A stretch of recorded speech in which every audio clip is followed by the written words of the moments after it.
रोगान शेषांसि पहंसि तुष्टा रुष्टा तो कामान सकलान विष्टा। नमस्कार दोस्तों, जय हिंद, वंदे मातरम। रोगों का नाश करने वाला, प्रसन्न होने पर उनका उनको खत्म करने वाला वही ईश्वर है, वही देवी है।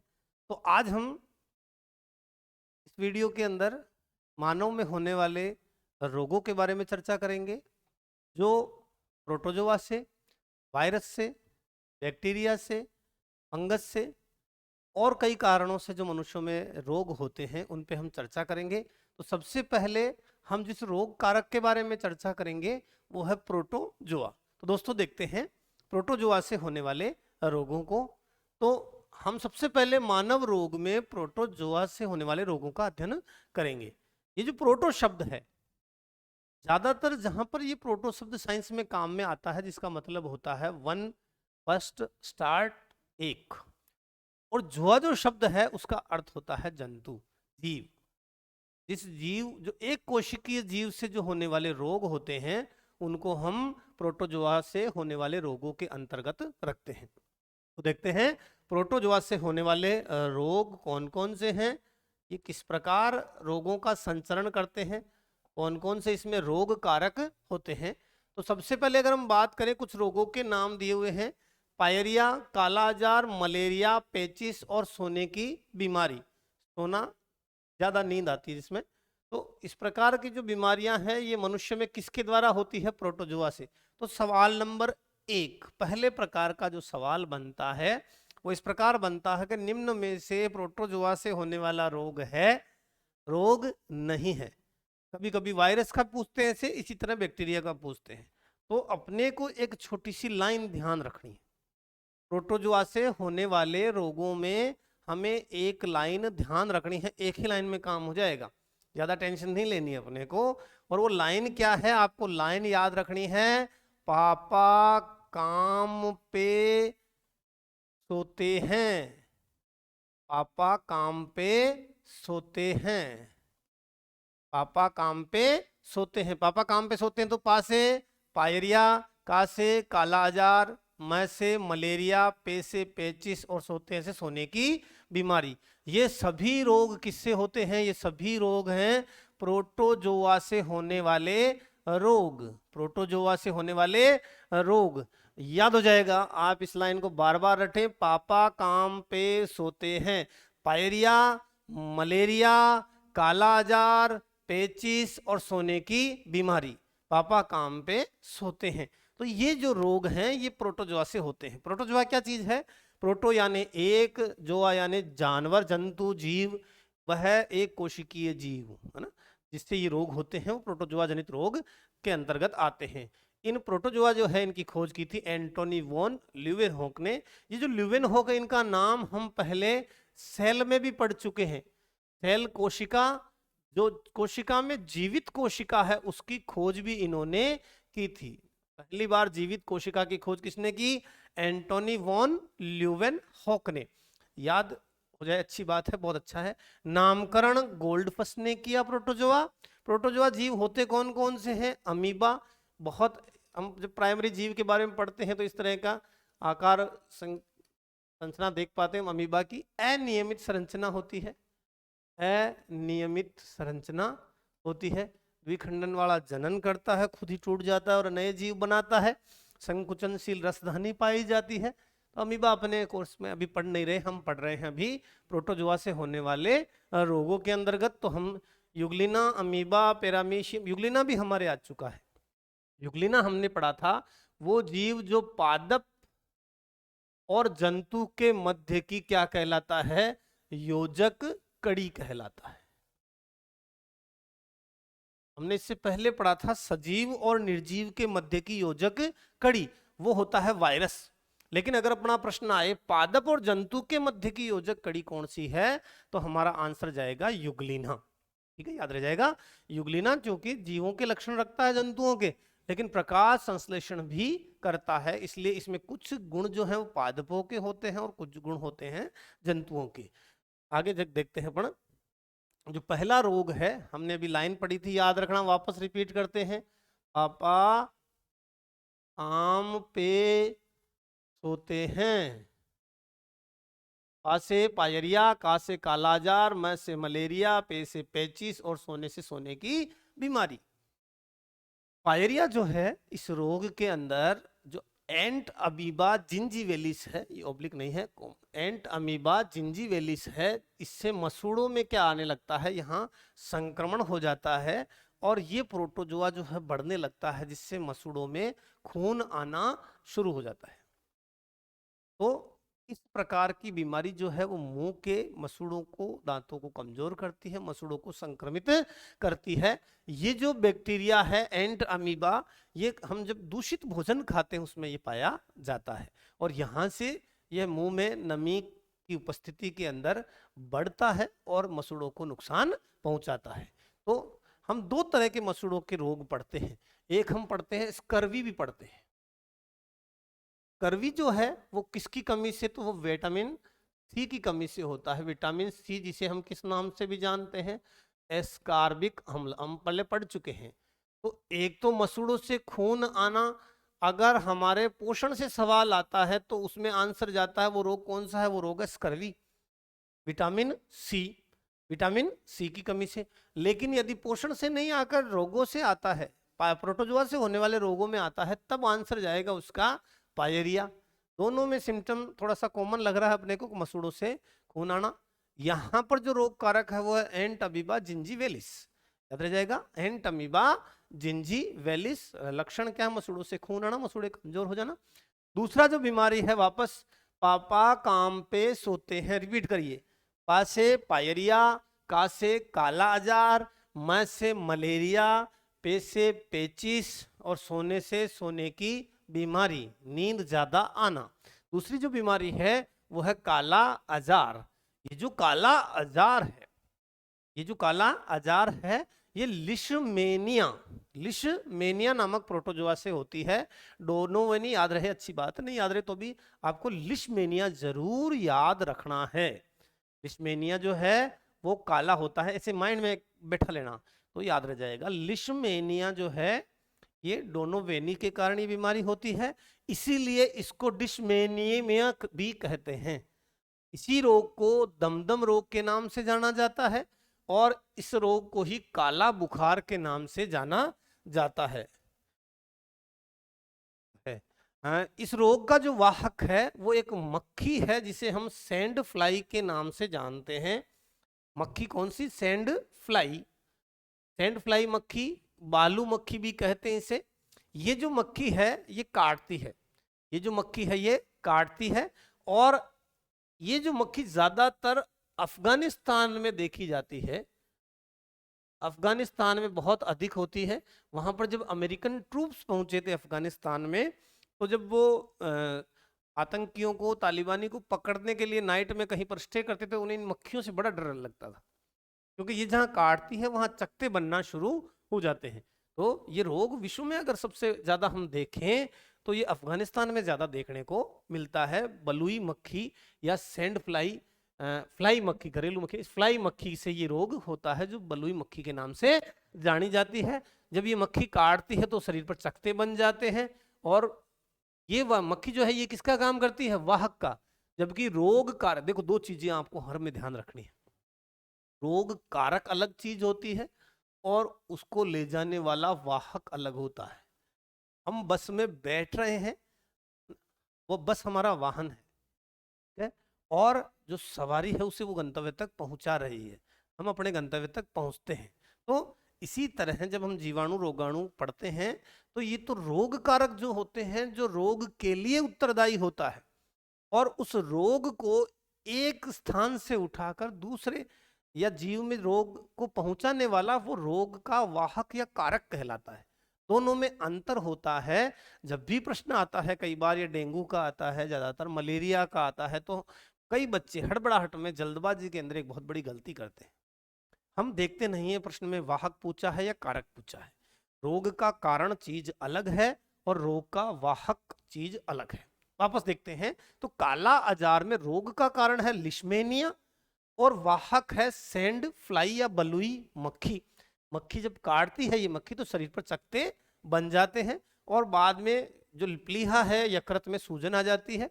यह बीमारी ज्यादातर बिहार में और वेस्ट बंगाल में देखने को मिलती है। वेस्ट बंगाल में, विश्व में देखें तो ये अफगानिस्तान में ज्यादा देखने को मिलती है। अगला मलेरिया। मलेरिया जो है ये मच्छर के काटने से होता है। मलेरिया जो है मच्छर के काटने से होता है। मच्छर दलदल में, गंदगी में पाए जाते हैं, इसलिए इसे दलदल रोग कहते हैं। दलदल को ही किस नाम से जाना जाता है? मार्श के नाम से जाना जाता है, इसलिए इसे ही मार्श रोग के नाम से जानते हैं। तो ये दलदल रोग भी इसी का नाम है, मार्श रोग भी इसी का नाम है, और मलेरिया भी इसी का नाम है। आगे हम देखें, इसमें दो चीजें हम देखेंगे, एक तो है रोग का कारक, एक तो है रोग का कारक, और दूसरा है उसको फैलाने वाला यानी वाहक। तो दो चीजें आपको स्पष्टली ध्यान रखनी है, क्लियरली आपको माइंड में बैठाना है। इस रोग का जो वाहक है, कारक है, वो तो है प्लाज्मोडियम। प्लाज्मोडियम, इसकी अलग अलग प्रजातियां हैं, जिसके आधार पे अपन नाम देखते हैं। तो पहला रोग का जो कारक है वो तो हुआ प्लाज्मोडियम, और ले जाने वाला वो है मच्छर, जो एक मादा मच्छर होता है जिसे मादा एनाफिलीज के नाम से जानते हैं। नर एनाफिलीज नहीं फैलाता, क्योंकि वो रोग को दूसरे स्थान पे ट्रांसप्लांट नहीं कर सकता, क्योंकि उसके चेहरे पे जो चूसकांग होते हैं, है ना, वो नहीं होते, जिसके कारण ये जो प्लाज्मोडियम है वो दूसरे व्यक्ति के शरीर में पहुंचा नहीं पाता। ठीक है, आगे जो साइंस वाले बच्चे हैं उसके लिए इसका पूरा जीवन चक्र, पूरा साइकिल है, जिसमें अवस्थाएं हैं, हीमोजॉइट अवस्था है, स्पोरोजॉइट अवस्था है, वो बहुत ज्यादा काम की है, डायग्राम है पूरा, वो भी आप देखें। लेकिन जिस लेवल पे अपन यहाँ जनरल साइंस के हिसाब से बात कर रहे हैं, तो हमने जो मैटर लिया है वो आपको पर्याप्त है। इसकी 4 प्रमुख प्रजातियां हैं, जिसमें से Plasmodium falciparum, Plasmodium vivax, Plasmodium ovale और प्लाज्मोडियम मलेरी। ये 4 प्रजातियां हैं, जिसमें से अगर हम बात करें फेल्सीफेरम जो प्रजाति है, ये बहुत घातक मलेरिया पैदा करती है। ये बहुत मलेरिया जो है वो जीवों में घातक होता है। घातक से तात्पर्य है कि इसमें जो डेथ रेट है, मृत्यु की संभावना है, इसकी जो डेथ रेट है वो बहुत ज्यादा होती है, जिसके कारण रोगी की मृत्यु भी हो सकती है। तो डेथ रेट ज्यादा होने से जो हम बात कर रहे हैं प्लाज्मोडियम फेल्सीपेरम, ये जो प्लाज्मोडियम है ये घातक हो सकता है। इस रोग का वाहक जो है मादा एनाफिलीज हम चर्चा कर चुके हैं। ये मच्छर जो है गंदे पानी में, दलदल के पास ज्यादा मिलता है, इसीलिए इस रोग को मार्श रोग दलदल से ही पर्याय है, दलदल रोग भी से कहा जाता है। आगे देखते हैं हम इसमें प्लाज्मोडियम, जो प्लाज्मोडियम की जो अवस्था मनुष्य में संक्रमण पैदा करती है वो कहलाती है स्पोरोजोइट। प्लाज्मोडियम अगर कोई अवस्था में, इसके जीवन चक्र में कौन सी अवस्था है जिसमें प्लाज्मोडियम मनुष्य शरीर में पहुंचेगा, तो वह है स्पोरोजोइट अवस्था। यहाँ इस अवस्था स्पोरोजोइट प्रवेश करने के लगभग 1 वीक के बाद, यानी मच्छर काटते ही मलेरिया नहीं होगा, मच्छर काटते ही मलेरिया लक्षण प्रकट नहीं होगा, लगभग औसतन 1 वीक से भी कम समय में ये मलेरिया के जो लक्षण है वो प्रकट होते हैं। ये जो मनुष्य में संक्रामक अवस्था कौन सी थी? स्पोरोजोइट। ये सीधा पहुंचती है मनुष्य के यकृत में, लीवर में। यकृत, जिगर, जिगर जैसे हम जिगर, कलेजा, यकृत, लीवर, ये सब एक ही अंग के नाम है। तो स्पोरोजोइट जो है वो मनुष्य के कहां पहुंचता है? लीवर के अंदर। मनुष्य के अंदर ये 2 प्रकार के जनन करता है, ये 2 प्रकार के जनन करता है। थोड़ा सा और अपन क्लियर कर लेते हैं। जब ये मनुष्य में होता है और जब ये मादा एनाफिलीज मच्छर में होता है। तो जब प्लाज्मोडियम मनुष्य में होता है तब ये जो जनन करता है वो जनन है अलैंगिक। थोड़ा क्लियरली इसको ध्यान में रख लेना। जब प्लाज्मोडियम मनुष्य में होता है तब जो ये जनन करता है वो जनन होता है अलैंगिक, लेकिन जब प्लाज्मोडियम मच्छर में होता है तब ये जनन करता है लैंगिक। ये पूरा इसका जीवन चक्र है। अपन को जीवन चक्र नहीं पढ़ना, अपन मेन इसकी बातें पढ़ रहे हैं, इसलिए थोड़ा सा इतना सा जरूर ध्यान रखना। जब प्लाज्मोडियम मनुष्य के शरीर में होता है तो ये किस प्रकार का जनन प्रदर्शित करता है? लैंगिक जनन प्रदर्शित करता है। जब ये मच्छर के शरीर में चला जाता है तो ये लैंगिक जनन प्रदर्शित करता है। आगे बात करते हैं। प्लाज्मोडियम जो है स्पोरोजोइट अवस्था में मनुष्य के अंदर आया है। स्पोरोजोइट पहुंचा है लीवर के अंदर और लीवर में जाकर इसने अलैंगिक जनन किया है। अलैंगिक जनन करते ही स्पोरोजोइट बहुत सारी संख्या में बढ़ गए हैं। अब ये आरबीसी पे आक्रमण करना शुरू कर देगा। अब इसने कहां पर आक्रमण शुरू कर दिया? आरबीसी पर आक्रमण शुरू कर दिया है। आरबीसी पर जब आक्रमण करता है, आरबीसी जब टूटती है तो एक विषैला रसायन जो है निकलता है, और जब वो रसायन निकलता है, जब ये आरबीसी पे अटैक करता है तो विषैला रसायन निकलता है जिससे अंदर से सर्दी लगती है, और सर्दी लगकर उसमें बुखार आता है। ये बुखार आवर्ती भी हो सकता है। आवर्ती यानी एक दिन छोड़कर एक दिन वो जनन करेगा लैंगिक, स्पोरोजोइट्स बढ़ेंगे, आरबीसी पर अटैक करेगा, आरबीसी टूटेगी, विषैला पदार्थ निकलेगा, शरीर से कपकपी अंदर से आएगी। कपकपी क्यों आ रही है? क्योंकि रेड ब्लड कार्पस जो है वो टूट रही है। वापस बात करते हैं, जिससे कपकपी या बुखार आता है। अब जो स्पोरोजोइट है वो किस में बदल गया? हीमोजोइट में। स्पोरोजोइट अवस्था मनुष्य में आई थी, वो किस में आ गई? हीमोजोइट में। और हीमोजोइट अवस्था किस में आती है? मादा एनाफिलिस मच्छर काटता है, वापस उसमें पहुंच जाती है। वहां कौन सा जनन करती है? लैंगिक। वापस अपन शुरुआत से मैं वापस रिपीट कर रहा हूं।